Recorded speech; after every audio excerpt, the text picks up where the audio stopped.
What's up, guys? Today I want to talk about Jocko Willink weighing in on defunding the police. I think this is a super interesting topic. For those of you guys that don't know, I've been in law enforcement.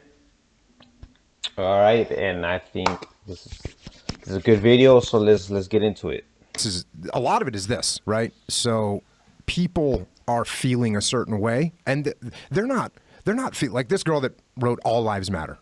Do you think that was her clandestine way of showing that she's all about white pride? You know what I mean? No, she was thinking, "Hey, everyone matters." She's probably having some nice thoughts, right. You know. But then all of a sudden, no, this chick is evil, right, for doing this. And I think there's a lot of that. I think there's a lot of people that, I think most people are pretty sane. I think most people are pretty reasonable. I think, anybody looking at the George Floyd case is like, yeah, that's completely wrong. That's disgusting. It's horrible. It's heinous to watch. I haven't heard anyone say anything other than that. So how are we just... Well, I do agree that the George Floyd stuff is heinous and everything. I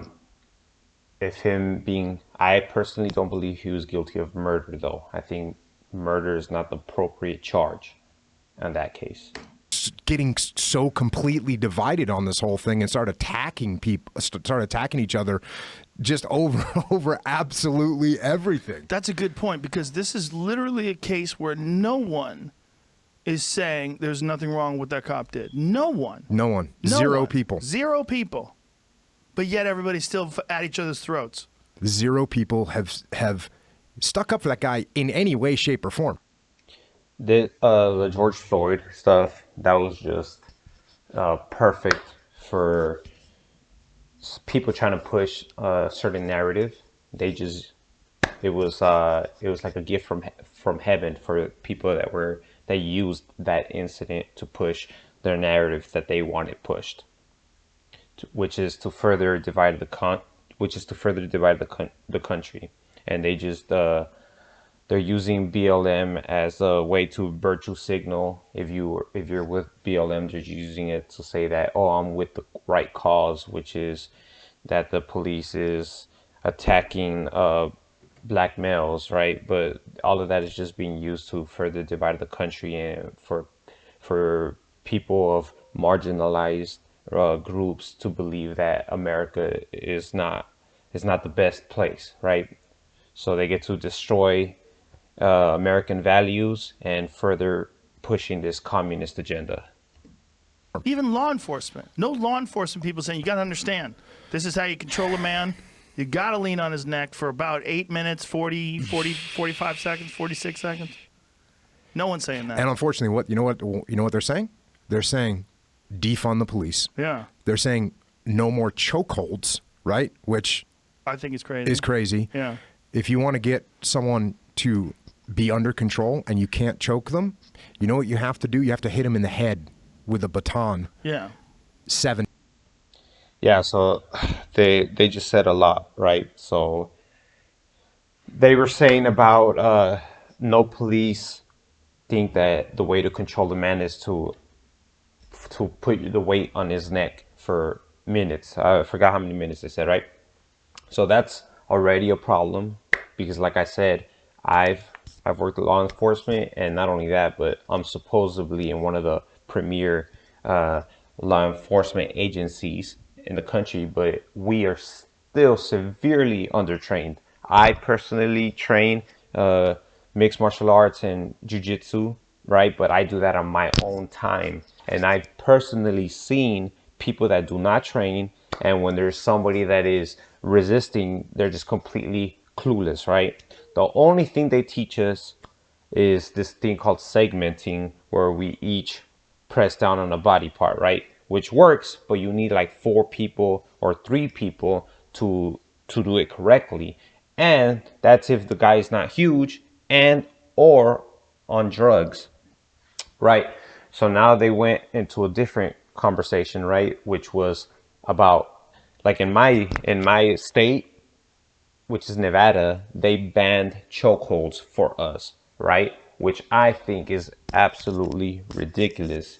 Why? Because if it's called a deadly force situations. Now, when we're in a deadly force situations, you're basically have to shoot them in the head before you use a chokehold. Because if you use a chokehold, you are breaking the law as a police officer, right? Which I think is completely ridiculous. If you train jujitsu, you know that chokeholds are effective ways of controlling people. And not only that, the probability of them dying is not, there's almost no probability of them dying. Can it happen? Yes. And that's if somebody's on drugs and they already have labored breathing, and then if they have a pre-existing heart condition, if you throw all that in, okay. But even then, if your family member was in an altercation with the police, would you rather the police officer shoot him in the head or use a chokehold on him and release once he's passed out or he starts complying? Times, and you got to risk giving them brain damage, permanently injuring them. If people know what they're doing, I mean, obviously, if people know what they're doing, oh, we'll put a choke on. They'll wake up. They'll be cuffed. Yeah. We're all good. Yeah, obviously. But, it's the people that are doing it wrong is the problem. The people that shouldn't be doing it in the first place. It's untrained people. But if you're a cop and you're in a fight for your life and you can't use chokeholds, that's fucking crazy. It's insane. You're gonna get shot and killed, or somebody else is gonna get shot and killed. Someone's gonna take your gun. Yeah, and the idea of defund the police, and I understand the premise, okay? And this is once again where many people that say defund the police, they don't mean, hey, just get rid of the police. Of course, there's a fraction of people that are saying defund the police means we don't want. So he's probably going to say the same thing that I'm saying, right? I mean, I have seen this video before, but I don't remember exactly what they start talking about this. But when they're saying defund the police, they just basically mean stop funding the police, right? Which is counterintuitive, because the reason why we have problems right now is because of the lack of training, and training takes time, and which takes money. So if you defund the police, you're just making the police officers less capable of doing their job in an efficient manner, right? And something that will be better for the community. On any more police anymore. There's a portion of people saying that. There's some people that are saying, well, if we defund the police, we can relocate some of that money and we can do, better schools, and we can put money into the infrastructure inside these neighborhoods. But here's the problem. You know what the police need more than anything else? They need money for training. And the way the police departments are set up, they do the most ridiculously minuscule amount of training for what their job is. So, as you know, I was in the SEAL teams. We would train for 18 months. 18 months we would train to go on a 6-month deployment. Cops, they get like 2 hours or 4 hours of combatives training a year. Yeah. So in my case, we only had a 6-month academy, and you got to think about, in those 6 months, they want you to learn laws, and they want you to learn some basic defensive training, and then you got to learn how to shoot, you got to learn how to drive. Imagine bundling all that into 6 months is just scratching the surface of everything you got to learn, right? And then when he's saying a year, we basically have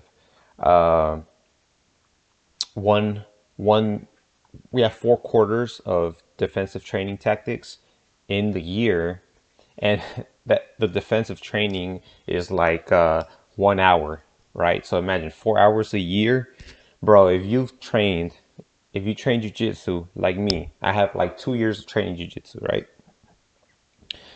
I've been repping over and over and over. It takes you or wrestling. It took me like a good year before I had a decent double leg. And if you know wrestling, you just do it over and over again. Single leg, double leg, single leg, double leg. And I still just have a decent double leg, right? I don't even have a double leg that's that efficient, right? So imagine being a police officer. You train 4 hours in the year, right? And you're supposed to get the move down. And not to mention, that you're not training live. When they teach us to move, the guy, you're just like standing there and then you do a arm bar takedown, for example, right? For me to learn the double leg, if I did it 4 hours a day, it will probably take me like a month still. It will take you a month if you do 4 hours a day, not to mention 4 hours a year. That's complete insanity. Insanity. It's complete insanity. The thing I've been saying is cops should train 1/5 of the time. 1/5 of the time you should be training, whether it's 2 hours a day, 4 times a week, or whether it's 1 day a week where you're going to go and you're going to go through scenarios. You're going to do combatives. You're going to work with simunition. You're going to do de-escalation drills. Because it's really hard. I mean, being a cop I think, is the hardest job in the world. And by the way, they're not going to have to worry about defunding the police because no one's going to want to be a cop anymore. Who is going to be fired up to be a cop right now? Who's going to think? Yeah, so that's another topic, huge topic, right? Yeah, the morale for police officers is pretty low right now. Maybe I'm just surrounded with the with a certain crowd, but a lot of the philosophies taking into effect in our department now is to just be hands off, you know? So a lot of police are now hesitant to try to find that try to do those proactive stops, right? Proactive means that you initiate the stop, that you're looking for criminals, right? Now everybody's just like hands off, and if they start to walk away, start to resist, they're just like they'll either call for backup or just let the call go altogether, because they are terrified to either end up arrested, fired, or sued, which is not a good thing for the community. You know what? When I grow up, I want to be hated by by a massive portion of the country. I want to be viewed as someone that kills innocent people. The recruiting in cop for police is going to go down so hard. It's going to be ridiculous. It's going to be ridiculous. And then who are you getting there? You're going to get people that are worse level people, worse level humans are going to show up to be cops. So the training piece, though, they should do very, very scenario driven training, right? Where you come into a room, and this isn't like super expensive stuff either. You come into a room, there's a person there, they appear to be compliant. You learn how to talk to them. You very quickly learn that instead of yelling them out of the gate, you say, "Hey man, what's going on? Hey, what's your name? You know, what's going on? We got a call here. Is everything okay?" You just immediately de-escalate. Then you learn what to do when they don't respond the way you want them to respond. Then you learn what to do when they start to do something drastic. What's the best thing for you? And you play through these scenarios. It's just like jiu-jitsu in the fact that what makes jiu-jitsu good? What makes jiu-jitsu good is we can go hard against each other over and over again and not really. Yeah, so real quick. Yeah, super important. In order to be a good police officer, you need to know psychology. You got to have communication skills. It's my opinion that you got to have a basic understanding of jiu-jitsu, right? I'm not saying you need to know how to do an armbar or nothing like that.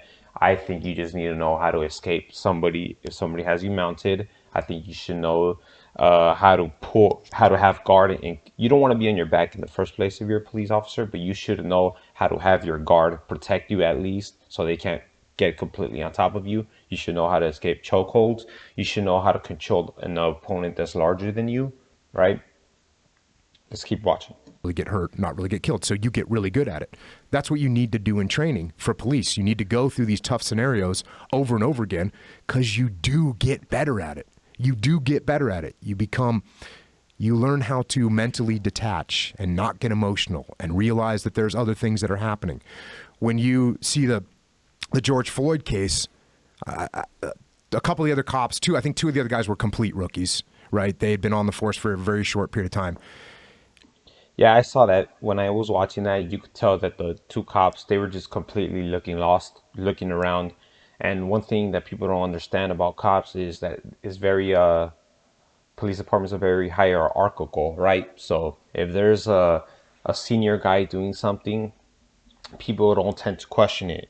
Am I saying it's right? No, but it's just human nature, right? Everybody wants to say that they'll do the right thing given placed in a situation, but being there is a completely different thing than just watching from the outside. No one in that group of 4, obviously you got the killer himself. He's actually conducting the act, but all the other guys are not paying attention. They're all emotional themselves. Hey, stay back, and they're probably watching him saying, why isn't that guy moving? And they're just caught up in it. Whereas if someone would have showed up on the scene, or one of those guys had been through some good training in their life, they would have said, what's happening here? Hold on, my partner over there has been on this guy for 2 minutes. He's not moving anymore. I'm going to walk over and say, hey man, let me take over. I got this. Go over there, decompress. This takes training. You have to train people. And I saw this over and over again in the SEAL teams, training guys. You get a young kid that's coming through training for the first time, and they go into a room and they're getting shot with simunition bullets, or there's someone yelling and screaming, or we'd put Arabic women coming walking out of rooms. We'd have people get blown up with wounds. We would do this to them over and over again. So they realize, okay, I just got to relax. I got to take a step back. I got to detach. Yeah, so Jocko's making a good point here. However, I think that it's for the military, you already know you're gonna get into crazy situations all the time, right? So there's a lot of training going into that, and there's a lot of scenario-based training going on to that. But the problem with police is that it's a roller coaster ride for us, right? Because we'll have a month without nothing happening, and then it hits the fan one day, right? Or one call, it just all hits the fan. So that's the problem. And just the nature of policing is super dynamic. So it's super difficult to try to train and be prepared for everything, right? Which is why I think it takes time and money, which is antithetical to what Defund the Police is preaching. From this situation, so I can process what's happening and I can make a good decision, because as I said earlier, no one is making a good decision when they're panicked, when they're freaked out, when they're scared. As a jiu-jitsu guy, when someone puts hands on you, you're not actually scared, right? You're like, oh, okay, I know what to do here. If you don't know jiu-jitsu, if you've never had someone grab you before, or you haven't had someone grab you in 17 months or 14 months, no one's laid hands on you because you got a badge and a gun. So people, when you tell them to do something, 95% of the time, they go, okay, yeah, I don't want to get in trouble. But then somebody grabs you. You're instantly, your emotions are spiked, your adrenaline spiked, and the only way to overcome that is through consistent training that happens on a regular basis. You can't just train somebody one time. It's like ring rust. You know, you can't just train somebody one time and, oh, now I don't need to train anymore. No, you need to do continuous training. So that fact right there, Super true. You need to do continuous training. Having trained grappling myself, it gives you a whole nother level of confidence where you know you can handle your own if it were to get to that level, right? But once again, it takes time and money to train police officers like that.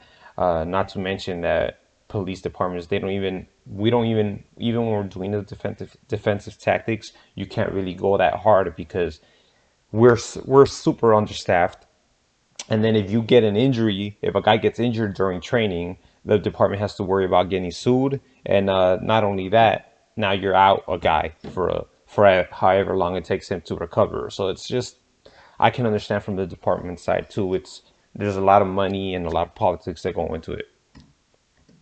if we want to help the police through these situations, we need to invest more money into them. We need to get them better training. We need to pull them out of the field to train and pull them out of the field to decompress. Because you ever done a ride along? No. Like whether you're doing a ride along, whether you're going into any situation where you're thinking you could be killed. About the ride along. Yeah, man, all you got to do is go to your local department or go on their website, and they allow citizens, just regular citizens, anybody, to ride along with a police officer. So if you have strong opinions about this, or if you think you'll know what you do in certain situations, go on a ride along. Go see, and you'll see what we got to deal with, right? Of course, you're not going to go to the craziest stuff, but you'll see things from a different perspective. And you don't even have to join the police to see it. You can just go on a ride along. And even I recommend that for everybody that's interested. if it's just a remote chance, but you're doing that all the time. All the time.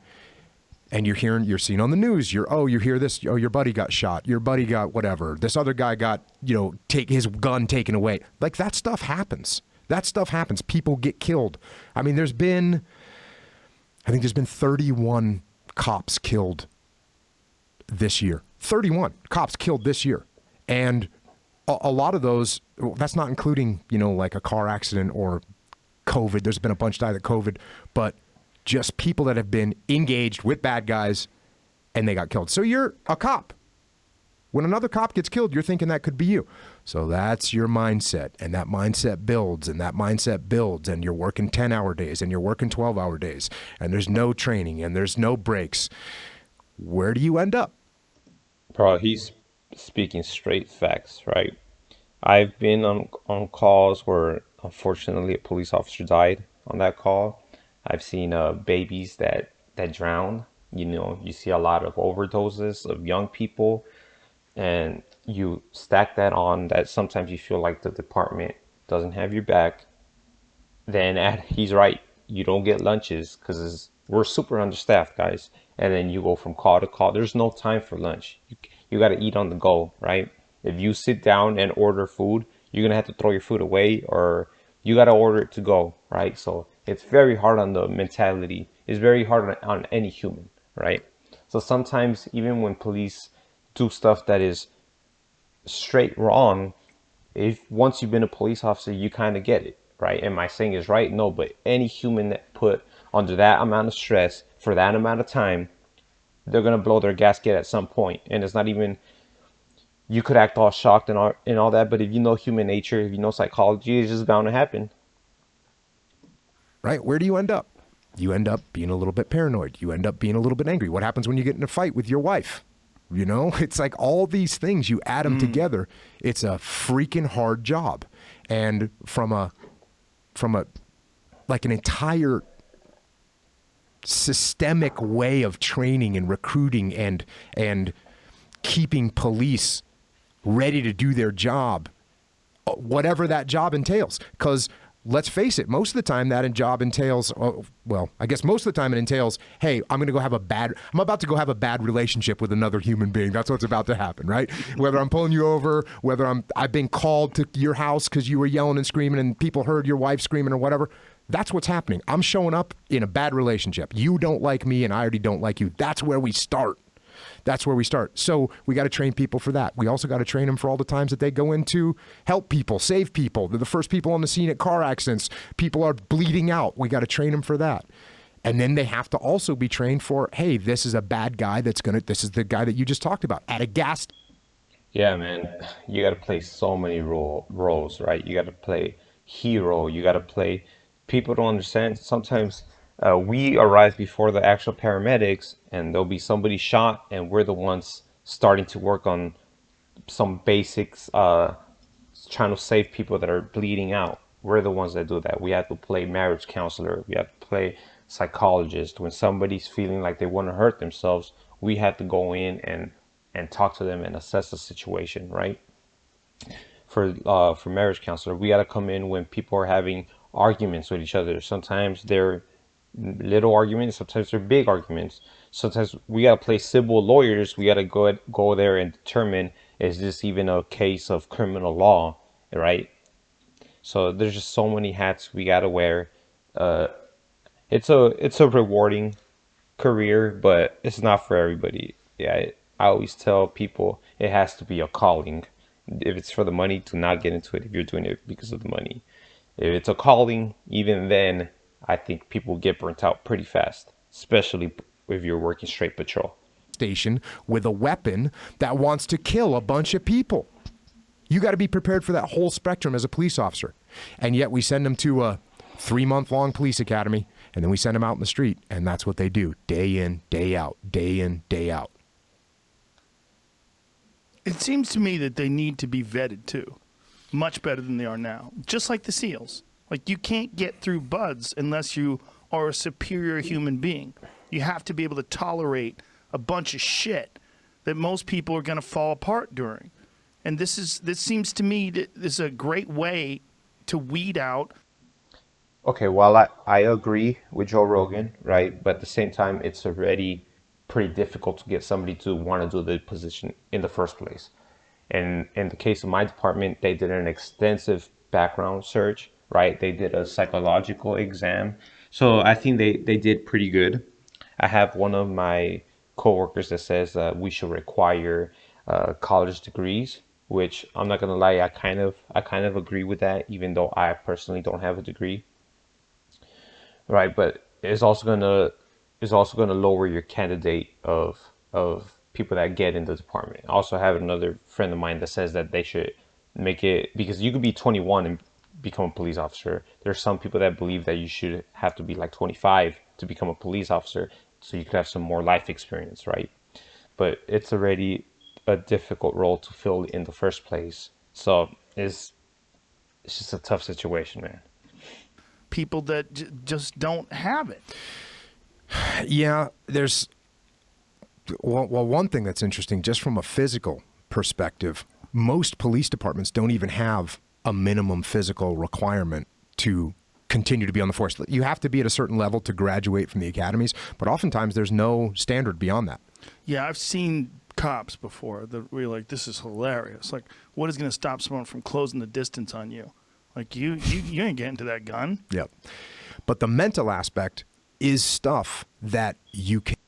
That is true. You gotta have a certain level at the academy, but after that, because of the union and all that, you have no physical standard to maintain after you pass your initial test for the academy or whatever. Can get better at. Yes. You can get better at it, but you only get better at it through training. Right. And you only get really comfortable through training a lot. And yet we put these people in these horrible positions over and over and over again, and we don't give them the proper training. And now there's these politicians that, because of the current social climate, they're encouraged to want to defund the police. That's a great way for them to get brownie points from their constituents. The people want the Yeah, agree. And by the way, if you're with defunding the police, the only if you're a criminal, then that's a good thing, defunding police. If you're a regular citizen, if you live in the suburbs, it is a terrible idea. You are destroying your community. All you're gonna have is people that you don't want around your neighborhoods and then around your communities, right? So, and that's what's so funny to me, that a lot of people pushing this defund the police idea, they're like people that live in the suburbs. They're like girls that go to college and universities. You guys have no idea what kind of repercussions are going to happen with defunding the police. You're not going to like them. police defunded, which is it's the dumbest idea I've ever heard in my life. It's so crazy that this is actually gaining steam to the point where in Minneapolis, because they're trying to quiet down the mob, they've actually gone ahead and done it. What the fuck is Minneapolis going to look like in a year from now? It's going to look like Mad Max. I mean, it's going to be crazy. Yeah, it's going to be crazy. It's going to be criminals will go there to commit crimes. If there's no police there, are you crazy? By the way, this Jocko energy drink is the shit. It's very legit. Right on. I like it. Yeah, I just don't understand where they think this game ends, and I don't think they've planned it out. They're not playing chess. The other thing that you're talking about, this brownie points for the politicians, and there's brownie points and there's people trying to create sides. It's my side versus your side, and that's a completely political thing, right? And all that does is increase the divide between the police and the civilians. And this reminds me a lot of a counterinsurgency, right? So Also, on another side note, I think all of this defunding the police talk and all that, it, it just uh, it just benefits people trying to push a global agenda, because one of the reasons our country is so great is because we have individual police departments, right? And some of them will not enforce unconstitutional laws, right? But if you start talking about defunding the police and then crime gets out of hand everywhere, then what do they bring in? A national police force. Once that starts happening, you can kiss America and freedom and the Constitution goodbye, because once you have a national police force, the globalists interests are going to get their hands on that. And then guess who's going to start making the laws now? Guess. Take a wild guess. Counterinsurgency. The insurgents are, bad guys inside of a country. The country's not bad. There's some bad guys in a country. So what you have to do is you actually have to go out and build relationships with the good people inside that country so that the good people inside that country can help you get rid of the bad people. What happens if you go out, and this is Ramadi, Iraq. This is my last deployment to Iraq. There's a bunch of just totally normal, good people, Iraqi people that are living in the city of Ramadi. What do they want to do? You know what they want to do? They want to send their kids to school. They want to run their little market. They want to do whatever it is that they do. That's what they want to do. They have the same goal as a normal family. They're just a normal bunch of people. And inside that group of people, there's a bunch of bad people. And these are insurgents. Some of them are foreign fighters. Some of them are foreign regime elements from Saddam, but they're bad. And they want to create chaos and mayhem. So, Americans, we go in there. If we go in there super heavy-handed, and while I go to capture or kill one bad guy, I kill or maim a couple of those normal civilians, what happens? Well, a couple of those normal civilians' family go, wait, you guys aren't good. You guys are bad. You guys just killed my brother, and he didn't do anything wrong. And then we do it again. And then we do it again. And then we do it again. And each time that we do this, we're creating more animosity from the local populace, who, by the way, like I said, they're just good, normal people. Yeah, so the media, the mainstream media, they highlight certain bad interactions that happen with police and the public, right? And then all of that gets pushed to the mainstream masses. So all you guys that watch just the mainstream media, all you guys have is clips of police officers doing things that are bad, right? And that's all the narrative you have playing in your head. You guys don't see the thousands of times that police officers are doing something good for the community or actually helping people, right? So what we had to do is really focus on going out and building relationships with the local populace. How do we do that? And one of the things, this happened after I left, but you remember the surge that took place and they sent a bunch more troops over there. Part of the reason that they sent that surge and part of the reason that that was allowed to happen was because the Battle of Ramadi, where I fought, went very well. And since it went well, people said, well, maybe we can pull this off. So they sent more troops. And one of the directives that General Petraeus gave is he said there can be no more drive-by counterinsurgency. And what he meant by that was when you go to a neighborhood, you can't just drive through the neighborhood in your Humvee, in your bulletproof Humvee with your windows up, drive through, show of force, and then leave. That doesn't work. What you have to do is stop your vehicles. You have to get out. You have to talk to the local populace. You have to ask them what's going on. You have to ask them if they need anything. You have to build relationships with the local populace, the good local populace that just wants those insurgents out of there. I completely agree with that. My department does a good job about that. They go out, they give presents to kids, they do like fundraisers and just community gathering stuff. So completely agree with that. You need to build a relationship with the community. And that's what I don't see happening. And the more we increase this divide between the police and the civilians, the worse that's going to get. And so the police have to start doing a better job of outreach of, hey, I asked you if you did a ride-along. They should be offering ride-alongs all the time to the local kids, 17-year-old kids, 15-year-old kids. Hey, come and see what my job is like. Come and help me out.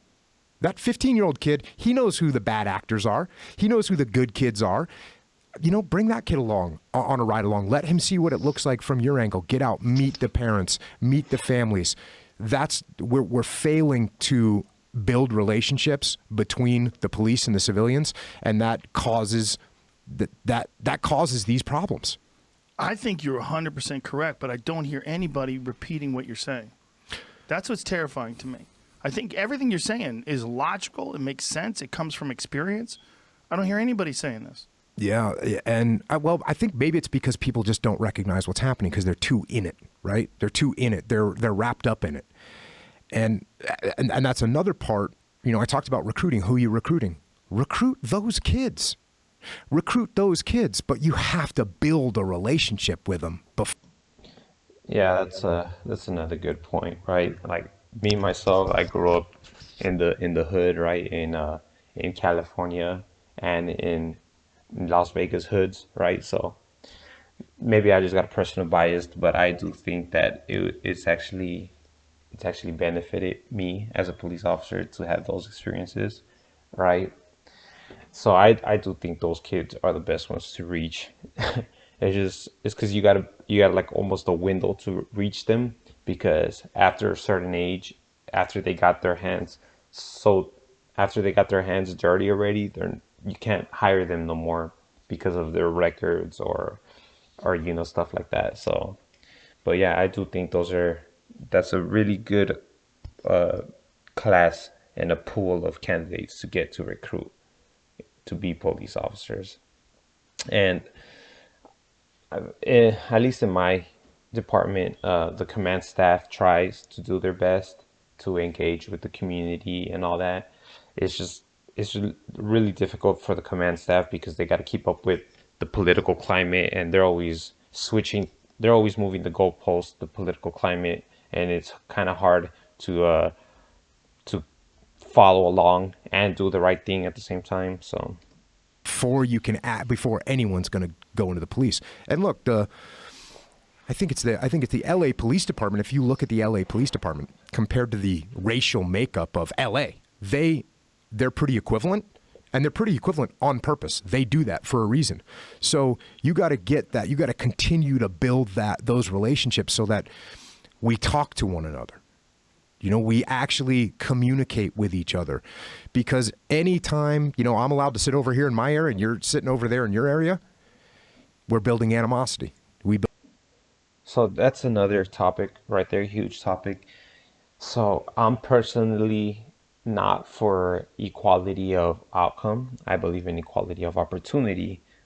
But I do agree that, for instance, if the department has a certain amount of Hispanic or black or female police officers, I've seen with my own eyes that that actually helps the relationship with the community. So I'm still trying to figure that one out because I do want the most qualified person to get the job, but at the same time, I see the necessity of having a diverse police department, right? So that's another topic for another day. Build that kind of animosity between each other. And now the littlest thing. I mean, there was a woman that was killed in Minneapolis like 2, 3 years ago. Do you remember this one? Yes. Female, Yes. like a yoga instructor, called the police. The police called the police to report a disturbance. The police showed up, and there's no video, no footage. She gets killed by the cops. It's insane that Now, that particular story, I'm not sure what story he's talking about. I gotta look into that. these things happen. But we also have to remember like I said, what is a police officer thinking about? And what kind of training have we given them? And what kind of psychological screening, to your point, what kind of strike? And it's not just one-time psychological screening, because guess what? People get burnt out, and it happens at different times to different people. You take 35 guys in combat. I've got some guys at the end of a 6-month deployment, you know what they're telling me? Can I stay longer? I'm doing fine. You get 1 month into that deployment, and you've got other guys that are saying, hey, do you need anyone to head home early? Right? That happens. So you think in a police force of 1,000 people or whatever size your police force is, you're going to have some people that are steady, mentally stable. They can deal with it. They can go, they can be in an officer involved shooting today, and tomorrow they can go back to their job and be perfectly fine. There's other people, they could never work again after they're in an officer involved shooting. What kind of investment are we making into this psychological health of police? And look, I hope it doesn't sound like I'm sitting here just putting it all on the police, because everyone is playing a role in this. And one of the things that you need to look at as well is how to get arrested, right? There should be a public service course on how you should get arrested. This is what you should do. If the cops are pulling you over, if the cops approach you about something, here's what you should think. Yeah, so that's another interesting topic. On a side note, what he was talking about earlier, yes, police officers have a very high rate of suicide because of the psychological issues faced at work and at home and all that just combines, right? But now he's talking about people should be taught how to be arrested. I personally agree with that. I think that'll be kind of difficult to pull off, but this goes into another tangent about how public schools are not really educating people because, for instance, I think in public schools, people should be taught about reasonable suspicion and probable cause, right? Do I say they got to be lawyers or anything? No, but they should understand the police levels of interaction with police, and they should know when they're committing a crime and when they can be stopped by the police, right? If you just educate people, there'll be just everything will be smoother, right? But then, like I said, we're just getting into now the public school talk, right? Which is public school is garbage. One of the things you should think is, okay, this cop may not be bad. This cop may be looking out for my welfare right now. That's a great, hopeful thought. The other thing that you have to think is kind of worst case scenario. This cop might be agitated. This cop might be looking for somebody that fits my description. This cop might have just been in a fight with his wife. He might have just lost a partner. There's a million bad things. Use that scenario in your head. Use that scenario in your head to contemplate how you're going to interact with a police officer, which is, you know what they're looking at? They're looking at your hands. You know why? Because that's where the threat comes from. The threat comes from your hands. So when you're making quick movement with your hands, don't do that. Listen to what they say. Move slowly when you move. This should be public service. The police should be putting out, hey, if you interact with the police, we hate to have to say this, but since our police sometimes are in bad situations, here's some things we recommend and we highly suggest and we beg. We beg that you do this. We beg, because what happens to these cops when they kill somebody? What happens to them? Their lives are just totally destroyed. That's another good topic right there. People, when you stop people, you think we're happy to stop you or bust you. We don't get any extra money for taking people to jail. We don't get paid any extra for giving you a ticket. We don't get when we say we're looking for somebody that fits your description. That's because you fit the description of the person we're looking for. We can't lie about that. There's records. There's computer records about we get the description of how the suspect looks like, and if you fit the description, then we have the right to stop you, and we can't lie about that because the call is going to have the records, and the description is going to be displayed on there, right? We can't just lie about that. Well, that was the thing about that guy in Minneapolis. He'd already killed people. He'd already been involved in, I think it's at least 2 shootings, and he had more than a dozen complaints against him. Yeah. Not good. Not good. It's obvious by the end result. Yeah. That's the type of guy he was. It's pretty obvious by the fact that he was able to do that to a man. The guy's literally... So right there, I personally have not looked into all those allegations that these guys are saying. I mean, they're probably true. You are going to get a lot of complaints in your career, though, so that necessarily alone doesn't, say what they're saying is true. But yeah, it's a possibility. calling out to his dead mother. I mean, the type of man that can stay on someone's neck while they're doing that when all that guy did was have a counterfeit $20 bill. That's it. This is where when you talk about psychological screening, and that's why I'm saying it has to be constant. Yeah. That's another topic, guys. People are saying it was just a fake $20 bill, which I agree. It's a petty crime, right? But if you're there to investigate on a call, if you're the reporting officer and the dude starts resisting, we have to subdue and control the person. It doesn't matter what the crime is, right? The only option at that point would be we could just let him go then, and then we wouldn't have the authority to stop people anymore at that point. If they start resisting, just let them go. Hey, the guys, we would have to call it in. Hey, the guy's resisting, so I stopped trying, and so criminals would just be able to go free all the time, right? So is it a petty crime, the phony $20 bill? Yes, but if they start resisting, that changes the crime at that point. It's not about the $20 bill. It's about the resisting. Because people change, right? And red flags. I mean, like you said, hindsight's 2020. We're looking at this case now. We're going, oh, who the hell lets this guy continue to police? And by the way, interestingly enough, if you talk to internal affairs at police departments, the vast majority of the complaints that they get about police are from police. So they report each other. That's little known fact. Most of the reports don't come from the civilians out there saying, hey, this happened or that happened. Most of the time it's cops saying, hey, this guy was out of line here. Well, that's a good sign. It doesn't look rosy. When I'm looking at the future, I don't see a way during this climate. Well, what scares me the most is I don't see a way if we don't talk to each other. That's where there's no solution. Because, look, for every 10 viral video that you see of a cop hitting somebody with a baton or a rioter throwing something through a window, for every 10 of those viral videos, there's another viral video that has, the guy with the free hugs t-shirt on that's out talking to the cops and saying, hey, I get it. And they're communicating with each other and talking. And when you communicate with people. That's true. I think that's just human nature, though. For some reason, we like to focus and emphasize on the bad and not the good. Yeah, because like they're saying, for every one time a police officer does something catastrophic, there's 1,000 or 10,000 interactions that aren't recorded. And I've seen police officers spend money out of their own pocket to feed kids. Or I had this one, one of my training officers, she actually used her money to build a ramp in front of a handicapped lady's apartment that she didn't have, right? So, and nobody recorded it, and that was just the type of person that she was. But all of that doesn't get displayed, right? Unfortunately. It's just like the hostage rescue basic technique. You want to humanize. You want to humanize instead of dehumanize.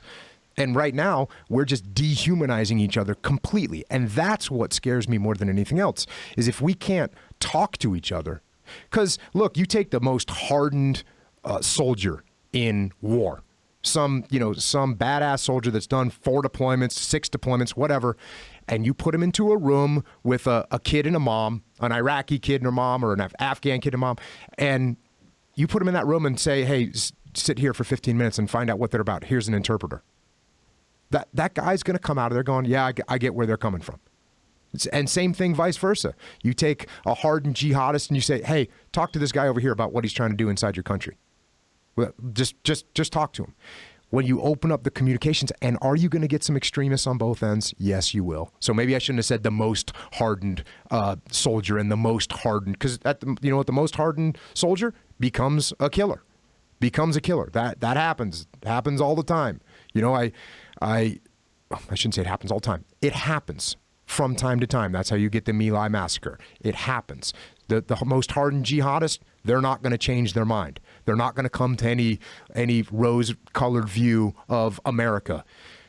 But barring those total extremes, you've got people. You've got other human beings. And if you can get them to talk to each other, they can find consensus. They can find common ground. But if they're not talking to each other, then we don't make any progress. And to your whole kind of point about what's happening right now, there's less and less communication between people, open communication. Because if you talk to someone.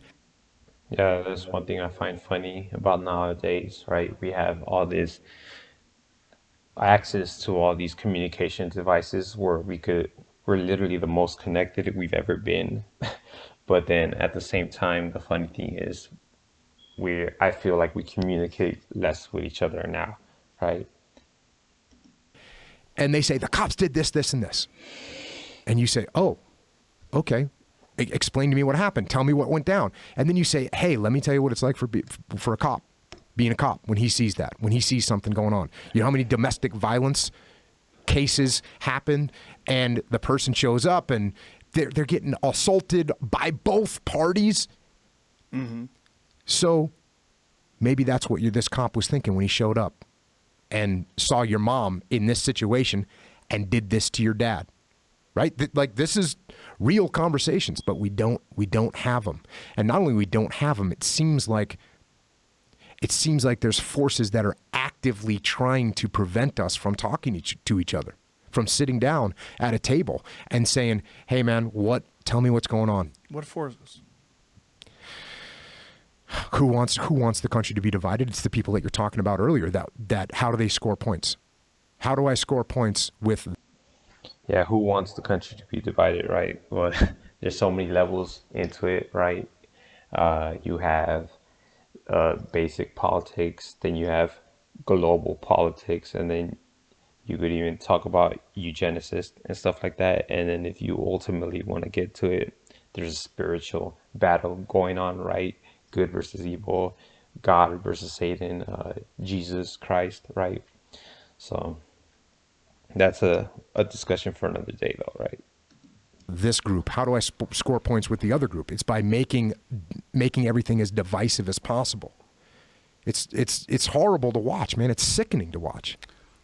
I was reading a whole series of tweets where there's a journalist that was talking about how cops shooting black men is a real problem, but another real problem that's not being discussed by this Black Lives Matter group is black on black crime, and how do we stop all the murders that are taking place in Chicago? And this is something that should be discussed.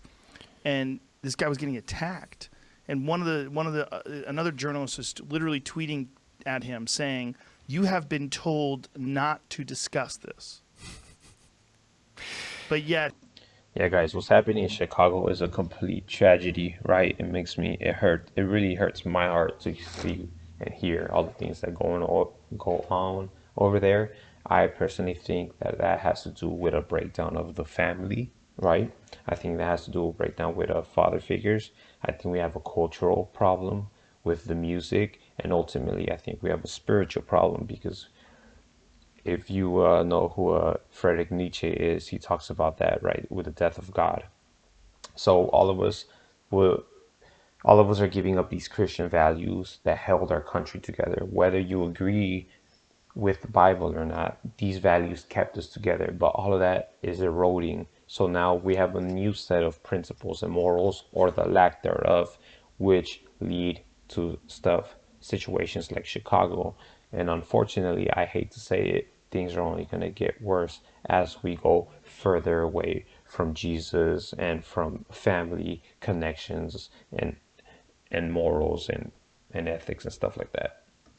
He ignores these commands that he should not discuss is a very real issue. As if somehow or another bringing up another issue that is also a problem diminishes the original issue of this guy getting killed by cops, which of course it doesn't. Yeah. But the idea is that there's problems, there's real problems, and it's not just the cops killing these people. Look, the cop killed this guy in Minneapolis. He didn't do anything in Seattle. How the fuck did that shit happen in Seattle? Well, it happened in Seattle because of this reactionary world where one person does something somewhere, it gets through social media, it gets through the mainstream media, it becomes this huge inflammatory subject. And then the next thing you know, windows are getting smashed, things are getting lit on fire, cars are getting turned over, blocks are getting taken, and that's where we find ourselves. I think it was May 29th. There was a cop killed, I want to say in Texas. And he was killed when they rolled onto a scene. They got a call, hey, suspicious person running through the neighborhood. They roll up on the scene. They start, a few cops are now searching for this guy, and they see a building with an open door. They go, okay, maybe he's in there. Let's go clear this building with an open door. They go in this building with an open door. There's shots fired. One of the cops killed one of the other cops. So just, friendly fire, death.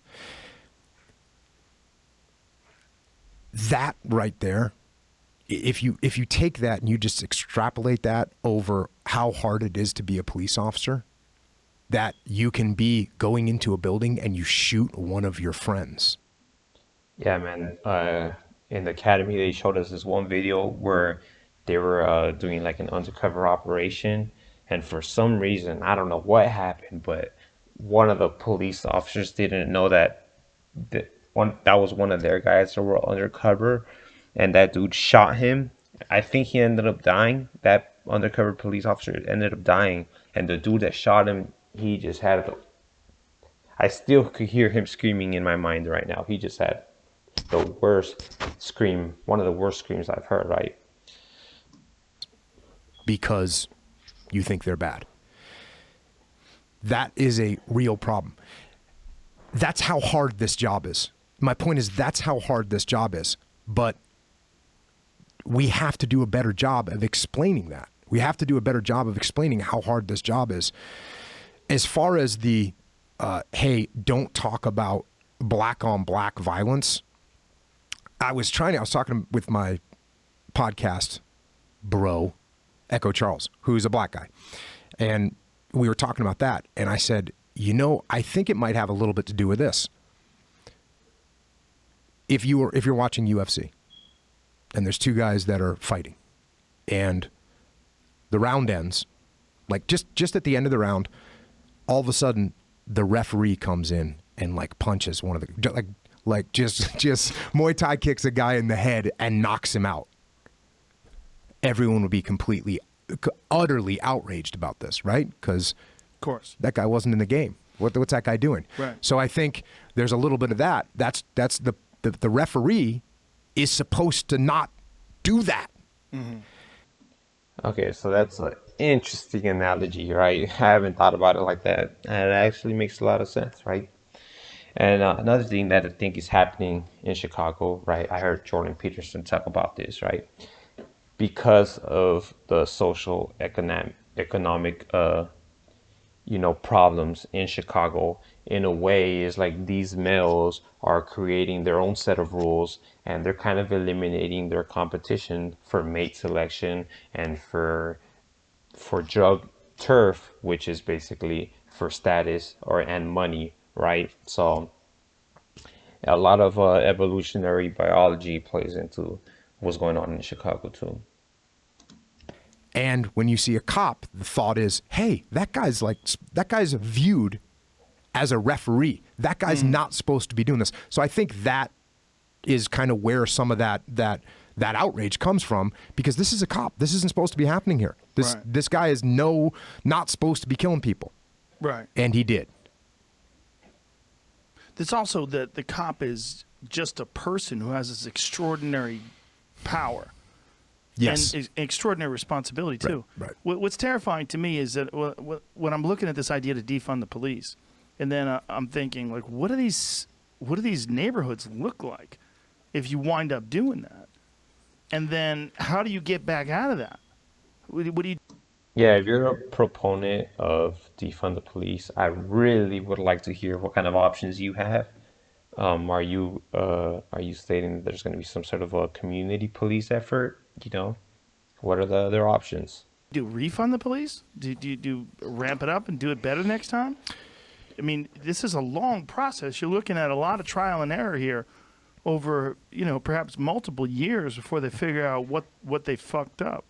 Yeah, and I know there's some city, I think it's in New Jersey, that Camden. Yes, that completely dismantled their police, but then they rebuilt a new police department.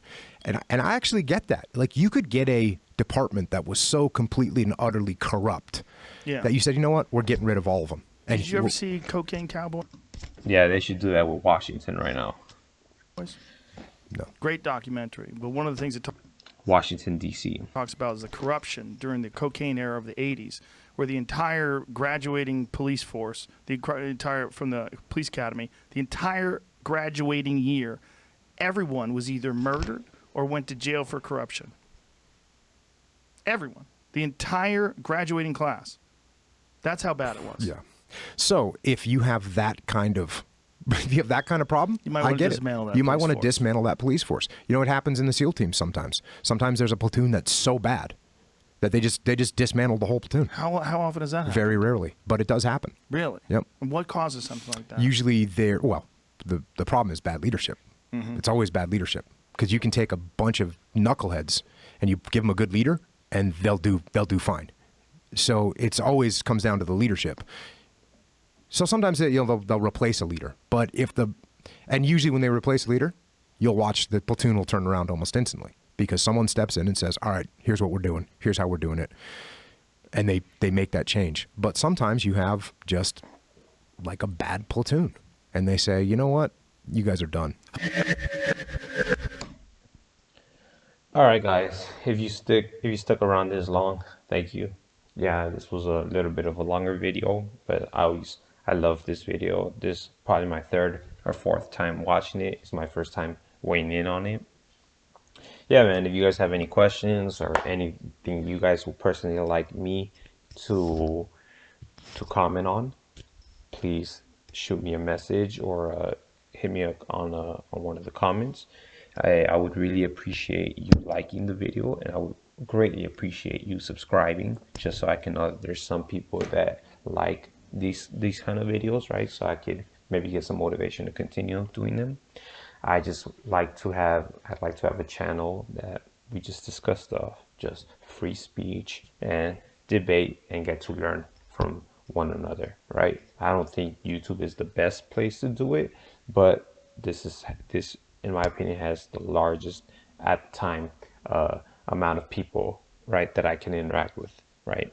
So hopefully later on maybe we can move somewhere that we can actually speak for freely for real. But yeah, man, God bless you guys. You guys have a good day.